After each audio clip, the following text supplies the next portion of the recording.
This is day 55. Ideas do not own you. There's a way of thinking about ideas that turns the whole notion of personal development on its head. Typically, we believe that ideas are things that we create. They emerge from our thinking, our environment, or our imagination. But many spiritual and psychological traditions, including Carl Jung's suggestion, something much more stranger and far more intriguing. Ideas are not created, they exist. More than that, ideas are living things. Not living in the biological sense, of course, but alive in the sense that they carry energy, direction, and intent. They have shape and movement.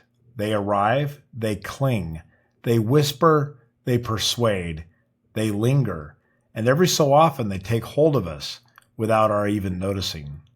Jung expressed through the notion, we do not have ideas, ideas have us. If that's true, and I think many of us have felt the truth of this, then our internal life becomes less about inventing ideas and more about deciding which ones we allow to take up residence. And that's where the real shift begins. Ideas as entities and not extensions of self. If ideas are entities, then they have a kind of independence. They are not you. They are not your identity. They are more like visitors at the door. Some stay a moment.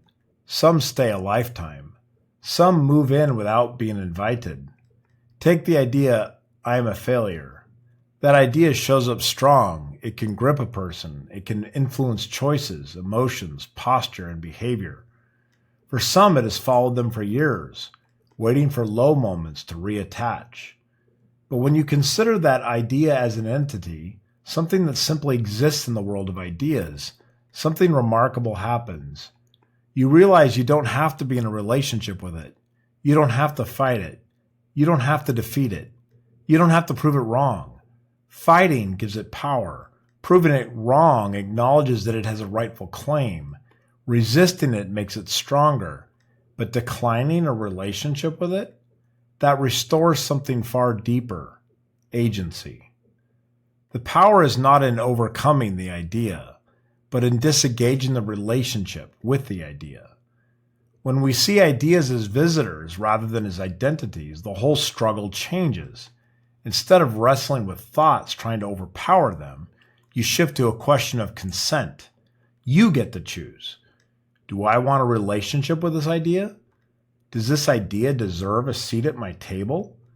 The idea, I am a failure, has force, but it has no authority unless you accept its invitation.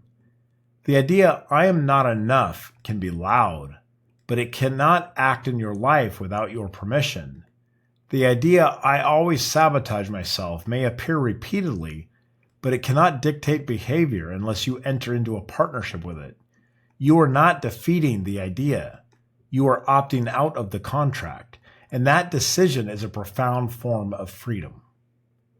Ideas that have us create behaviors without our consent.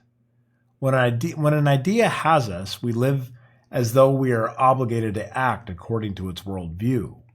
An idea about our limitations, an idea about our destiny, an idea about our worth, an idea about our habits, our failures or weaknesses. We often think behaviors define identity, but more often than not, behaviors are downstream from the ideas we never questioned, the ideas that quietly took ownership of us.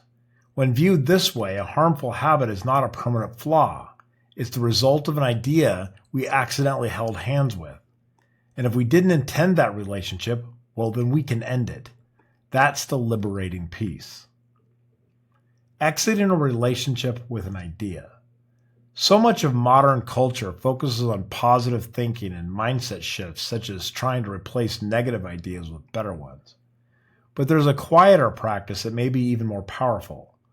Recognizing that idea was never you and stepping out of the relationship. You don't need to justify why the idea is wrong. You don't need to convince yourself of anything. You don't need to overpower the idea to silence it.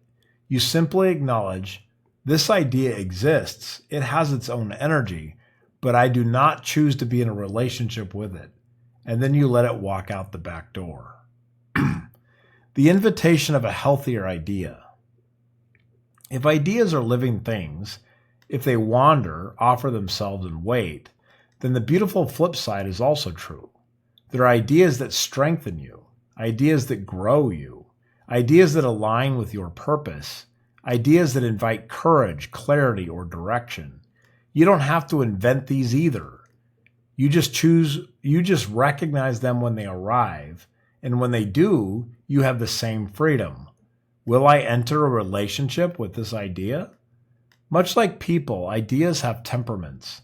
They are ideas worth befriending, ideas worth inviting into your home, ideas worth letting shape your habits, your discipline, your character.